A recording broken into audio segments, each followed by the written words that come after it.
Hello دوستوں، یہ ہے آزاد مفکر۔ اس ویڈیو میں ہم ایک ایسا نظریہ دیکھیں گے جسے قرآن کے جدید اسکالرز نے مشہور کیا ہے۔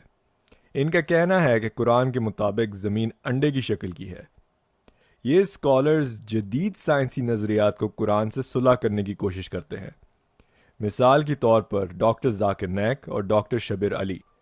آئیے اب ہم ڈاکٹر ذاکر نائک کو سنتے ہیں۔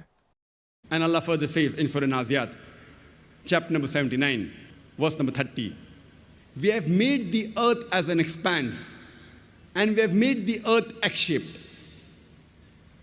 وَالْأَرْضَ بَعْدَ ذَلِكَ دَحَاهَا. وَالْأَرْضَ بَعْدَ ذَلِكَ دَحَاهَا means, and then we made the earth egg-shaped. One of the meanings of dahaha is an expanse, and the other meaning of the Arabic word dahaha, it is derived from the Arabic word duya, which means an egg. And we know today that the earth on which we live is not completely round like a ball. It is geospherical in shape. It is flattened from the pole and it is bulging from the center. And the Arabic word duya doesn't mean a normal egg. It specifically means the egg of an ostrich.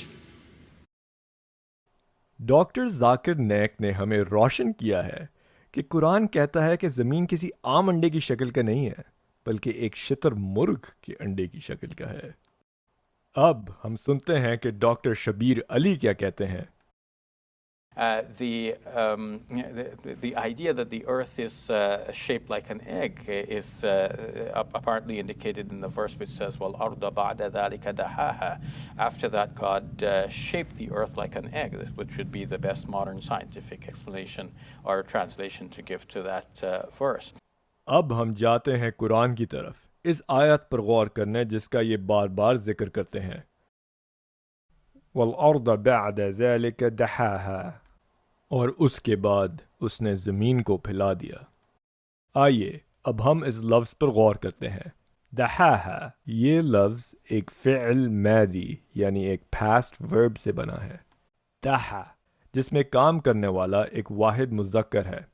اس فعل کا مطلب ہے اس نے پھیلایا، اور قرآن کے تمام ترجمے اس فعل کا ترجمہ اسی طرح کرتے ہیں۔ یہ فعل ایک ضمیر یعنی پروناؤن کے ساتھ شامل ہوتا ہے، ہے، جس کا ترجمہ آپ اردو اور ہندی میں اسے یا اس کو کے ساتھ کر سکتے ہیں۔ یہ ضمیر اس چیز کی نشاندہی کرتا ہے جس پر کام کیا جاتا ہے جملے میں، یعنی آبجیکٹ آف دا ورب اس جملے میں دنیا۔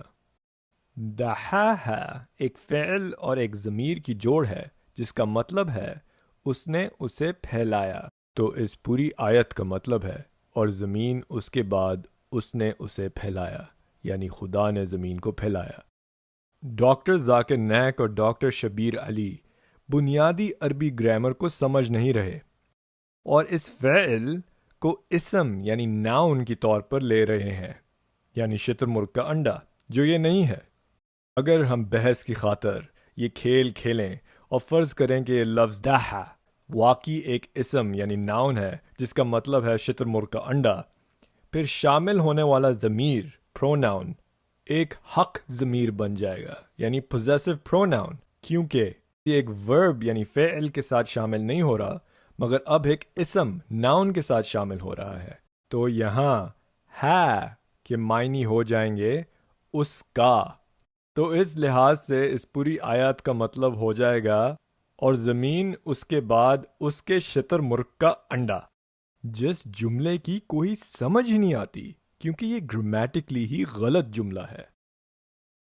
تو پھر ان اسکالرز نے یہ نتیجہ کیوں نکالا کہ واقعی یہ آیات ایک شتر مرغ کے انڈے کا ذکر کر رہی ہے؟ آئیے ہم واپس جا کر دیکھتے ہیں۔ And the other meaning of the Arabic word dahaha, it is derived from the Arabic word duya, which means an egg. لفظ دحا جس کا مطلب ہے پھیلانا لفظ اضحیہ سے نہیں آیا، لیکن دونوں الفاظ دحا اور اضحیہ ایک 3 حرف جملے سے آیا ہے، دال، ہا، واو۔ عربی میں لفظوں کی بنیادی جڑ عام طور پر 3 حرفوں کے ہوتے ہیں۔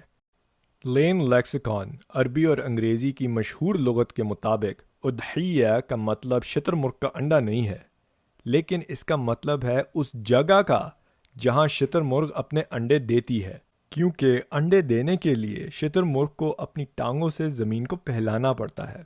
اس وجہ سے کیونکہ شتر مرغوں کے پاس اپنے گھونسلے نہیں ہوتے، لہٰذا لفظ اضحیہ کے معنی شتر مرغ کا انڈا نہیں ہے، بلکہ زمین کی وہ جگہ ہے جو انڈے دینے کے لیے پھیلائی جاتی ہے۔ اب آپ کو لفظ دحا جس کا مطلب ہے پھیلانا اور اضحیہ جس کا مطلب ہے وہ زمین جو پھیلائی گئی کی قریبی کا اندازہ ہو گیا ہوگا، کیونکہ یہ دونوں الفاظ ایک ہی جڑ سے آئے ہیں۔ اور اردو اور عربی کی لغت مصباح اللغت جو مولانا عبدالحفیظ نے لکھی ہے، وہاں بھی دحا کا مطلب ہے پھیلانا اور اضحیہ کا مطلب ہے شتر مرغ کے انڈے دینے کی جگہ۔ لہٰذا نتیجہ صرف ان دونوں میں سے ایک ہو سکتا ہے، یا تو یہ اسکالرز اس حقیقت سے واقف ہیں اور مسلمانوں کو دھوکہ دے رہے ہیں، یا وہ واقعی اس سے بے خبر ہیں اور عربی کے گرامر کی بنیاد کو ہی نہیں سمجھتے۔ خیر، ہر صورت نتیجہ یہ ضرور ہے کہ قرآن کے مصنف نے یہ نہیں کہا کہ زمین گول ہے، اور اس نے کبھی یہ دعویٰ نہیں کیا کہ زمین شتر مرغ کے انڈے کی شکل میں ہے۔ یہ صرف ان اسکالرز کی خوش فہمی ہے۔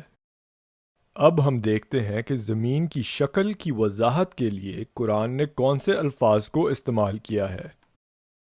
وَاللَّهُ جَعَلَ لَكُمُ الْأَرْضَ بِسَاطًا، اور اللہ نے تمہارے لیے زمین کو قالین بنا دیا۔ عربی کا لفظ بِسَاطٌ کا مطلب ہے قالین کی طرح پھیلائی ہوئی کوئی چیز۔ آپ کو اس کے لیے مشہور لغت میں جانے کی ضرورت نہیں ہے، یہ تو گوگل کو بھی معلوم ہے۔ وَالْأَرْضَ فَرَشْنَاهَا، اور ہم نے زمین کو بچھایا۔ فرشا ایک فعل ہے، یعنی ایک ورب ہے، اور اس کا مطلب ہے پھیلانا، جیسے کہ بستر یا قالین یا کوئی کپڑا یا بچھونا بچھانا، فرش لگانا، اینٹ اور پتھر لگانا وغیرہ وغیرہ، سارے مطلب ایک فلیٹ فرش یا بستر کا حوالہ دیتے ہیں۔ الذی جعل لکم الارض مہدا، جس نے تمہارے لیے زمین کو بستر کی طرح پھیلائے رکھا۔ اس بات کا اشارہ کہ قرآن ایک فلیٹ زمین پیش کرتا ہے، یہ صرف ان لفظوں سے نہیں ملتا، بلکہ قرآن کے قوانین سے بھی یہی واضح ہوتا ہے۔ اب ہم رمضان کے روزوں پہ ذرا غور کرتے ہیں۔ قرآن چاہتا ہے کہ مسلمان صبح سے شام تک روزے رکھیں، لیکن ہم جانتے ہیں کہ یہ قوانین صرف اسی صورت میں عالمی سطح پر منصفانہ ہو سکتے ہیں اگر زمین فلیٹ ہو۔ ایک گول دنیا میں یہ غیر انصافی ہے۔ اگر آپ الاسکا کے سب سے زیادہ شمالی شہر اوتگیاگوک میں رہتے ہوں، جہاں 1 اگست کو سورج کا طلوع اور غروب ہونے میں ایک دوسرے سے صرف 1 گھنٹے کا فاصلہ تھا، آپ وہاں روزے نہیں رکھ سکتے۔ یہ ممکن نہیں ہے۔ قرآن کے مصنف نے اس کا ارادہ نہیں کیا تھا، کیونکہ وہ اس حقیقت کے بارے میں نہیں جانتا تھا۔ اگر آپ شمالی قطب میں ہوتے تو گرمیوں میں سورج آپ کے پاس سے گزرتا اور کبھی غروب نہیں ہوتا۔ قرآن کہتا ہے کہ خدا انصاف پسند ہے، لیکن سورج کے طلوع اور غروب ہونے کے وقت ایک گول دنیا میں بہت فرق ہے۔ یہ قوانین ایک گول زمین پر نا انصافی ہے، لیکن ایک فلیٹ زمین پر پوری طور پہ منصفانہ ہے۔ یہ مسئلہ نماز کے لیے بھی ہے۔ ایک قبلہ یا مکہ کی طرف رخ کرنا گول زمین کے لیے کوئی معنی نہیں رکھتا، مگر صرف ایک فلیٹ زمین میں یہ ہو سکتا ہے۔ ایک بار پھر آپ قرآن کو مانیں، آپ قرآن پر یقین کریں، یہ آپ کا حق ہے اور میں اس کا احترام کرتا ہوں، لیکن جو قرآن واقعی کہتا ہے آپ اس کو مانیں۔ آپ خیالی نظریات نہ بنائیں اور اس کتاب پر اپنے خیالی خوش فہمیوں کو مسلط نہ کرنے کی کوشش کریں جس پر آپ یقین کرنے کا دعویٰ کرتے ہیں۔